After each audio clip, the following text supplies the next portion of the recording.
VRgade 2 was made in 2020 by Sumalab. It's a virtual reality game which is available on most major platforms. It's the sequel of VRigade, which I have covered in episode 219. Compared to its predecessor, the most evident difference is the step from blocky cartoon graphics to more realistic, cel-shaded like looking assets. The changes go much further though, and this review will cover them. The story of the game stayed much the same. This goes so far that the developers themselves merely copy-pasted the description of the predecessor for VRigade 2. The main game again consists of 3 levels, but an update added a time attack mode with 3 bonus levels. The first standard level takes place in Chinatown. Next, a mansion is raided, which stands on top of a secret laboratory. In the last level, the police headquarters itself is attacked by terrorists. The aggressors are finally chased into the subway, where the showdown takes place. The first time attack level is located in a parking facility. Next comes a homage to the final level of the first game, a hostage rescue mission in a skyscraper. The last level is a zombie outbreak. Like in the first game, some enemies drop power-ups upon being shot. These range from extra lives to alternative weapons over bullet time to new additions such as NPC teammates and ammunition. The number of available weapons rose considerably in VRgade 2. 6 machine guns are available and the default pistol, which is a 6-hour P320 clone, can be exchanged for one of 3 unlockable firearms.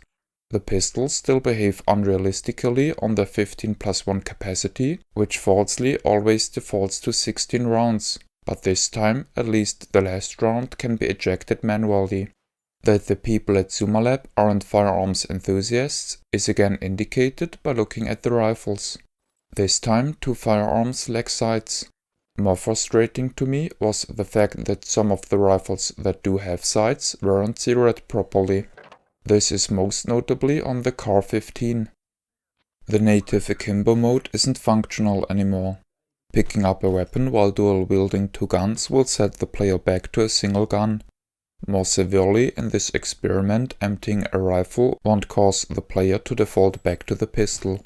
Instead, the guns have to be returned into the holster, which very often causes the game to glitch and to dislocate the hand from the shoulder. The hand just gets back to normal when picking up another gun, which is absolutely unfeasible during normal gameplay. The game can still be played with 2 rifles akimbo, but this temporary privilege will cost the player in-game currency. A store offers temporary and permanently available options to change the game. Among the temporary options are more lives and a laser pointer attachment. Besides cosmetic options such as weapons and player skins, there are 2 functional unlockables, a riot shield and the option to dual wield all weapons. The in-game currency needed for the purchases is acquired by playing the game, which makes it feel grindy at times. The number of selectable difficulties was doubled to a total of 4. Sadly, the game doesn't tell the player what each difficulty does, and the complete lack of manual isn't a big help neither. The easiest difficulty now comes with a Virtua Cop-like warning indicator that shows if an enemy is about to hit the player. Also, there's an aiming assistant in this difficulty, which makes blind firing from cover a breeze. At the low difficulties, up to 2 continues can be bought at the game over screen. The hardest difficulty doesn't have any assists or continues, and the number of pistol rounds is limited. The game puts stronger emphasis on boss fights this time around and gives its bosses life bars. VRgade 2 makes lots of references to popular franchises such as the A-Team, Scarface, Terminator and the Matrix series. The level design, enemy placement, head count and mostly the vibe of the scenery now reminds me more of Time Crisis rather than the Police 911 or Virtua Cop series. In my opinion, Crisis Brigade 2 leans much more into the action genre than into the simulation route. I think the developers put less thought and effort into balance and design because they knew that people would be able to compensate the difficulty. This overboarded, however, to a point where some of the available options almost feel like a necessity. I wouldn't be able to beat the zombie attack with a single pistol with reload set to manual. I think Crisis Brigade 2 is a fine game and worth its low asking price. After I found out how to disable the aiming assistant, the game eventually grew on me. Before that, I was disappointed by many little annoyances, such as the stuttery screen transitions and the already mentioned gripes.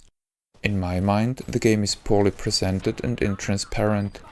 If I wasn't aware of the shooting range, I would have missed it because it's hidden behind the user interface, and if it wasn't for my research, I would have missed all 3 time attack levels.